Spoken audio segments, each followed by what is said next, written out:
বাংলাদেশের অন্তর্বর্তী সরকারের সমালোচনা করে যুক্তরাজ্যের একদল এমপিদের দেওয়া প্রতিবেদনটি প্রত্যাহার করা হয়েছে। ক্ষমতাচ্যুত প্রধানমন্ত্রী শেখ হাসিনা সরকারের পক্ষ নিয়ে ওই প্রতিবেদন তৈরি করা হয়েছে বলে অভিযোগ ওঠার পর এই পদক্ষেপ নিয়েছে তারা। এক প্রতিবেদনে এই তথ্য জানিয়েছেন ব্রিটিশ সংবাদ মাধ্যম দ্য গার্ডিয়ান। যুক্তরাষ্ট্রের অল পার্টি পার্লামেন্ট গ্রুপ গত নভেম্বরে ওই প্রতিবেদন দেয়, তাতে বাংলাদেশের বর্তমান অন্তর্বর্তী সরকারের সমালোচনা করা হয়। ওই প্রতিবেদনে উল্লেখিত অনেক তথ্য সঠিক নয় বলে অভিযোগ উঠেছে। বাংলাদেশের গণ আন্দোলনের মুখে শেখ হাসিনা সরকার পতনের ৩ মাস পর গত নভেম্বরে বাংলাদেশ চলমান পরিস্থিতি শীর্ষক এই প্রতিবেদন সংবাদ মাধ্যমের কাছে প্রকাশ করা হয়। ওই আন্দোলন দমনের আইনশৃঙ্খলা রক্ষাকারী বাহিনী ব্যাপক দমন পীড়ন চালায়। আনুমানিক ১,০০০ মানুষের মৃত্যু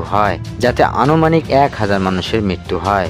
অল পার্টি পার্লামেন্টের গ্রুপে ওই প্রতিবেদনে অন্তর্বর্তী সরকারের প্রধান নোবেল শান্তি পুরস্কার বিজয়ী অধ্যাপক মোহাম্মদ ইউনূসের সমালোচনা করা হয়। চেয়ার কনজারভেটিভ পার্টির অ্যান্ড্রু রেসিন্ডেল একটি সংবাদ বিজ্ঞপ্তিতে লিখেছিলেন, বাংলাদেশের একটি সমৃদ্ধ ভবিষ্যৎ হওয়া উচিত, যেখানে শুধু ক্ষমতাসীনদের সমর্থকদের জন্য নয় বরং সবার জন্য সুযোগ থাকবে। অবিলম্বে ওই ধারার পরিবর্তন না হলে নতুন সরকারের কাছে আন্তর্জাতিক সম্প্রদায় যে আশা করছে তা উধাও হয়ে বিপদ তৈরি করবে। প্রতিবেদনে বলা হয়, আমরা প্রমাণ পেয়েছি যে সাবেক মন্ত্রী, আওয়ামী লীগ নেতা, এমপি, সাবেক বিচারক ও পণ্ডিতজন, আইনজীবী ও সাংবাদিকদের বিরুদ্ধে এত বেশি সংখ্যক হত্যার অভিযোগ আনা হচ্ছে যা সেগুলো গ্রহণযোগ্যতা নিয়ে প্রশ্ন উঠেছে। প্রতিবেদনটি মূলত নয়াদিল্লিতে চিন্তন প্রতিষ্ঠান রাইটস অ্যান্ড রিস্ক অ্যানালাইসিস গ্রুপের তথ্য প্রমাণের উপর ভিত্তি করে লেখা হয়েছে বলে অভিযোগ উঠেছে। মিথ্যা তথ্য ভরপুর ও ক্ষমতাচ্যুত শেখ হাসিনা সরকারের প্রতি পক্ষপাতদুত্ব উল্লেখ করে লেখা এই রিপোর্টের সমালোচনা করেছেন বিশেষজ্ঞরা। সাম্প্রতিক বাংলাদেশ থেকে ঘুরে যাওয়া লেবার পার্টির MP Rupa Huq House of কমান্সের প্রতিবেদনের কঠোর সমালোচনা করেছেন এবং এটিকে বাংলাদেশের অন্তর্বর্তী সরকারের বিরুদ্ধে কুচক্রী কাজ বিরোধিত করেছে।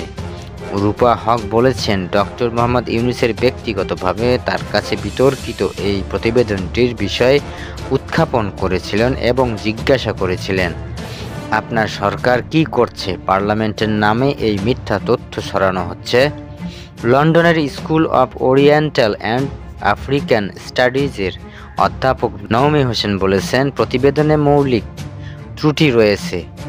এটি মারাত্মকভাবে পক্ষপাতদুত্ব ও অন্তত খারাপ বিশ্লেষণ। জবাবদিহিতার হাতিয়ার হিসেবে এটি সম্পূর্ণরূপে ব্যর্থ।